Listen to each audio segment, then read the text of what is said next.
ಈಗ ನಮ್ಮ ಪರಂಪರೆಯನ್ನು ಗಮನಿಸಿದರೆ ಇಲ್ಲಿ ಸಾಕಷ್ಟು ವಿಭಿನ್ನವಾಗಿರ್ತಕ್ಕಂಥ ದಾರಿಗಳಿದ್ದಾವೆ. ಅಂದರೆ ಒಂದು ಗಾರ್ಡನಲ್ಲಿರ್ತಕ್ಕಂಥ ವಿಭಿನ್ನ ಹೂಗಳ ಥರ, ಅಂದರೆ ಒಂದು ಕಡೆ ಧ್ಯಾನ ಮಾರ್ಗ ಇದೆ, ಒಂದು ಕಡೆ ತಂತ್ರ ಇದೆ, ಇನ್ನೊಂದು ಕಡೆ ಅಘೋರ ಮಾರ್ಗ ಇದೆ, ವೈಷ್ಣವ ಮಾರ್ಗ ಇದೆ. ಅಂದರೆ ಇಲ್ಲಿ ಇಷ್ಟು ವಿಭಿನ್ನವಾದಂಥ ಮಾರ್ಗಗಳಿದ್ದಾಗ ನನ್ನ ಮಾರ್ಗ ಯಾವುದು?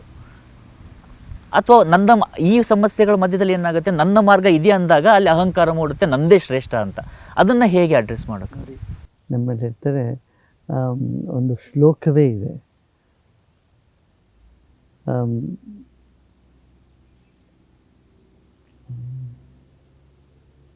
ಮನ್ನಾಥ ಶ್ರೀ ಜಗನ್ನಾಥ, ನನ್ನ ನಾಥನೇ ಜಗತ್ತಿಗೆಲ್ಲ ನಾಥ, ಮದ್ಗುರು ಶ್ರೀ ಜಗದ್ಗುರು, ನನ್ನ ಗುರು ಜಗತ್ತಿಗೆಲ್ಲ ಗುರು ಅಂತ. ಮದಾತ್ಮ ಸರ್ವಭೂತಾತ್ಮ, ನನ್ನ ಆತ್ಮ ಎಲ್ಲರಲ್ಲೂ ಇರ್ತಕ್ಕಂಥ ಆತ್ಮನು ಅಂತ. ಅಂದರೆ ಆ ವಿಶಾಲವಾದ ನಾನು ಅನ್ನೋದು ವಿಶಾಲವಾದಾಗ ತಸ್ಮೈ ಶ್ರೀ ಗುರುವೇ ನಮಃ ಅನ್ನೋದು. ಹಾಗೆ ಎರಡು ಮಾರ್ಗ ಇದೆ. ಒಂದು ಮಾರ್ಗದಲ್ಲಿ ಅಹಂಕಾರ, ನಾನಲ್ಲ, ನಾನು ಅಕಿಂಚನ ಅಂತಕ್ಕಂಥ ಹೋಗೋದು. ಇನ್ನೊಂದು ಮಾರ್ಗ ಏನು ಅಂತಂದರೆ ನಾನು ಅಹಂ ಬ್ರಹ್ಮಾಸ್ಮಿ ಅಂತಕ್ಕಂಥ. ಅಕಿಂಚನ ಅನ್ನೋದೊಂದು, ಅಹಂ ಬ್ರಹ್ಮಾಸ್ಮಿ ಅಂತಕ್ಕಂಥದ್ದು ಬ್ರಹ್ಮ ಮಾರ್ಗ. ಆದರೆ ಇವೆರಡೂ ಒಂದೇ ಆಗ್ತದೆ. ಇವೆರಡೂ ಸೇರಿದಾಗ ಅಕಿಂಚನನಾಗಿ ಶರಣಾಗತನಾಗಿ ಅಹಂ ಬ್ರಹ್ಮಾಸ್ಮಿಗೆ ಬರ್ತೀವಿ. ಇಲ್ಲ, ಅಹಂ ಬ್ರಹ್ಮಾಸ್ಮಿ ಜ್ಞಾನದಿಂದ ಬೇರೆಯವರಿಲ್ಲ, ಮತ್ತವರಿಲ್ಲ, ಎಲ್ಲ ಇವ ನಮ್ಮವ ಎನ್ನಿರಾಯ ಅಂತ ಹೇಳಿದ್ರು. ಎಲ್ಲರೂ ನಮ್ಮವರು ಅಂತ ಕಾಣಿಸ್ಕೊಳ್ದು. ನಾನು ಅನ್ನೋದರಲ್ಲಿ ಬಿಟ್ಟು ನಮ್ಮವ ನಮ್ಮವರು, ನಾವು ಅನ್ನೋದು, ನಾನು ಅನ್ನೋದು ಬಿಟ್ಟು ನಾವು ಅನ್ನೋದು, ಆ ವ್ಯತ್ಯಾಸ ಬರೋದೇ ಅಧ್ಯಾತ್ಮ ಮಾರ್ಗ.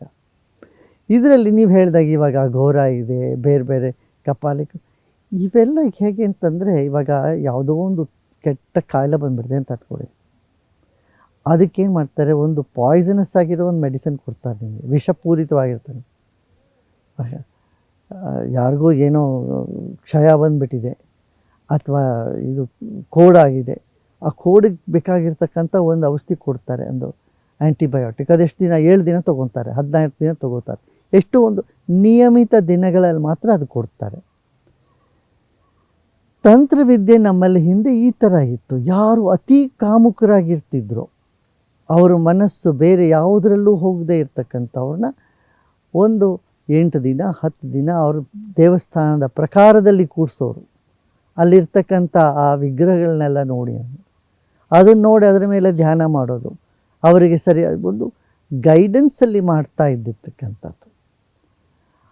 ಅದಾದ ಮೇಲೆ ಅವ್ರು ಸರಿ ಹೋದ್ಮೇಲೆ ಪ್ರದರ್ಶನ ಮಾಡಿ ಆಮೇಲೆ ಒಳಗಡೆ ಗರ್ಭಗುಡಿಗೆ ಹೋಗಿ, ಆವಾಗ ಸಾತ್ವಿಕವಾದ ವೈದಿಕವಾದ ಪರಂಪರೆಯಿಂದ ಏನು ನಡಿಬೇಕು ಅದು ನಡೀತದೆ, ಪೂಜೆ ಪುನಸ್ಕಾರ ಧ್ಯಾನ. ಸೊ ಇದರಲ್ಲಿ ಆದರೆ ಆ ತಂತ್ರವನ್ನು ನಾವು ಭೋಗಕ್ಕಾಗಿ ಉಪಯೋಗಿಸ್ಕೊಂಡ್ರೆ, ಭೋಗದಿಂದ ಆ ಮನಸ್ಸಿನಲ್ಲಿರ್ತಕ್ಕಂಥ ಕಲ್ಮಶಗಳಿಂದ ಹೊರಬರಲಿಕ್ಕೋಸ್ಕರ ತಂತ್ರ ಒಂದು ಮಾರ್ಗವಾಗಿತ್ತು. ಈಗೇನು ಮಾಡಿಬಿಟ್ಟಿದ್ದಾರೆ, ಅದನ್ನೇ ಒಂದು ಎಕ್ಸ್ಕ್ಯೂಸ್ ಆಗಿ ಮಾಡಿಕೊಂಡು ಯಾವುದು ಔಷಧಿ ಅಂತ ತೊಗೋಬೇಕು ಅದನ್ನು ಆಹಾರವಾಗಿ ತೊಗೊಳ್ಳಿಕ್ಕೆ ಶುರು ಮಾಡಿದ್ರೆ ಅದು ಉಳಿಯೋದಿಲ್ಲ. ಜನಗಳಿಗೆ ನಾನಾ ಥರದ ಕಾಯಿಲೆಗಳು ಬಂದು ಅವರಲ್ಲಿ ಪಥಭ್ರಷ್ಟರಾಗ್ತಾರೆ. ಅದಕ್ಕೆ ನಾವು ಹೇಳೋದು, ಗಾನ ಜ್ಞಾನ ಧ್ಯಾನದ ಮಾರ್ಗವನ್ನು ಹಿಡಿದೆ. ಇಲ್ಲಿ ನೀವು ಕೇಳ್ಬೋದು, ಧ್ಯಾನ ಮಾರ್ಗ, ಭಕ್ತಿ ಮಾರ್ಗ, ಕರ್ಮ ಮಾರ್ಗ ಇವೆಲ್ಲ ಇದೆಲ್ಲ.